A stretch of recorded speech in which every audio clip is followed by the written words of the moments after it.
A 58-year-old grandmother from the country of Ireland who has lived in the United States for 47 years has renewed her green card 7 times with no problem whatsoever.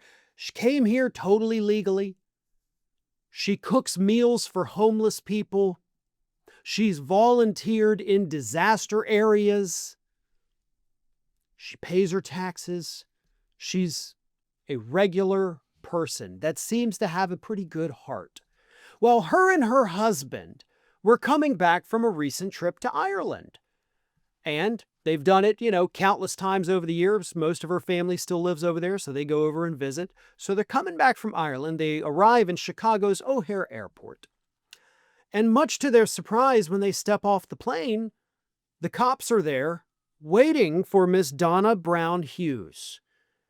And they immediately take her into custody and ship her to an ICE facility, where she has remained for now over a month. This 58-year-old Irish grandmother, detained by ICE for over a month. She doesn't have her hearing, her deportation hearing, by the way, until September 17th. And the husband, what was his name? Jim Brown, was just like, what in the God's name is going on here? And it turns out ICE has told this woman, look, we got to get you out of here. You're a criminal. You broke the law 10 years ago, and we finally caught you. Now, for green card holders, ICE can and will revoke your green card status and deport you if you're convicted of any kind of violent crime, if you're involved in any type of massive, drug crime, like if you yourself are a drug smuggler, not just a usage, but you got to be distributing, basically a drug kingpin. So what the hell did this 58-year-old Irish grandmother do that was so bad that ICE is like, we got to get her at the airport off the plane and stick her in a concentration camp? Well, it turns out, I don't know if you're even ready to hear this, okay? Because this is actually a pretty heinous crime. Turns out that 10 years ago, back in 2015, this woman wrote a bad check for $25. And she pleaded guilty to the misdemeanor, didn't realize that she was overdrafting her checking account. They paid the fees to the bank. They paid the fines. They paid the restitution. They paid it all. Everything's fine. 10 years ago, $25. And it was only a few dollars that she had overdrafted. And 10 years later, even though it had all been settled, she had renewed her green card since then. But now ICE is like, no, man, you're a fraudster. You're over there committing bank fraud. We got to get you the hell out of our country now. Yeah, go ahead and tell all those unhoused people you've been cooking meals for that they now have to go hungry because ICE got you, you hardened criminal. I mean, you'd think it was like Jeffrey Dahmer that they just snagged. $25. She's been in the country for 47 years. Here's where the story takes a turn, of course.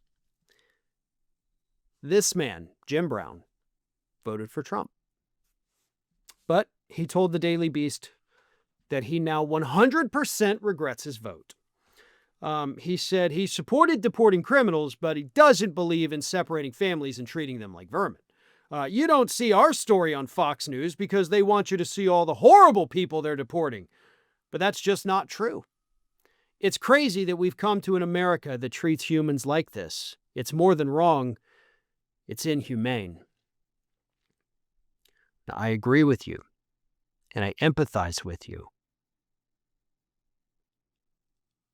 But you did vote for this.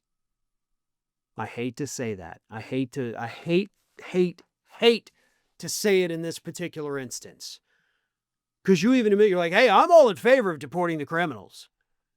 But that's not happening. No, it's not. But you voted for mass immigration raids. The administration told you they were going to do that.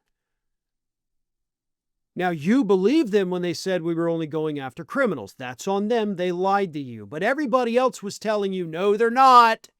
No, they're effing not. But you chose to believe the liar instead of the people who really had no benefit to lie to you about it. None. You did make that choice. Again, I hope your wife does not get deported.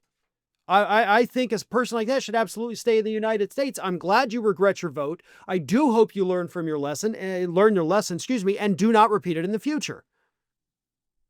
But he also said something else that really stuck with me. And this statement I like. When talking about, the $25 overdraft, he said, people don't know what it's like to be poor. That one got me. Because you see, that is a message that I have tried to convey, years at Ring of Fire, many years now doing this here at Fair and Balanced. I've told the stories like, I didn't grow up like poor, but kind of like middle class poor. We had what we needed, but there were times when times got tough.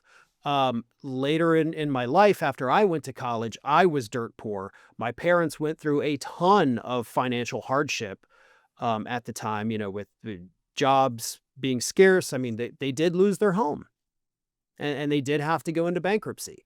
And I don't know if they want me to tell that story, but yeah, times got very tough. I remember one time I went to the grocery store to get just a couple items to get me through the week. The total was $13. $13. And I swiped my debit card and it was declined because I didn't have $13 in my bank account. And I was working at the time. And I tell that story because I do think there is a world of difference.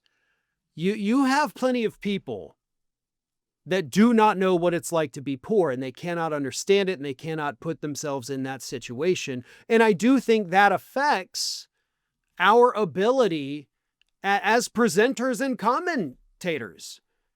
If you look at somebody who's doing this and they've been affluent their whole life, or they grew up with a decent amount of money, that's a different world experience. They don't know what it's like to be poor. You don't know what it's like to not be able to afford $13 worth of groceries.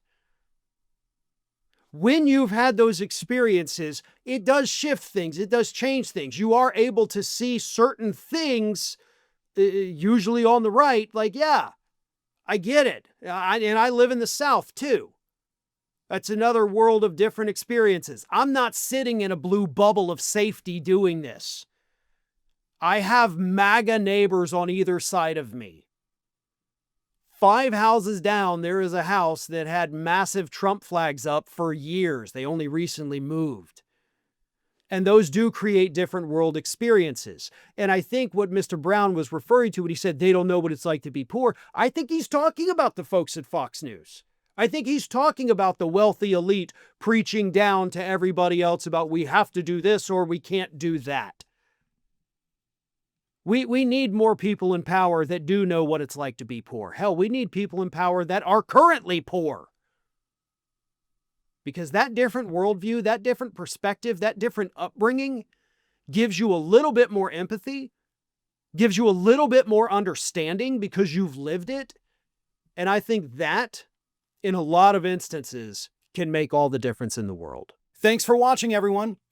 We're inching closer and closer to 1 million subscribers, and we're aiming to hit that goal before the year closes. So if you aren't subscribed to the channel, please do so, and don't forget to like, comment, and share. Thanks for joining us as we head towards this huge milestone.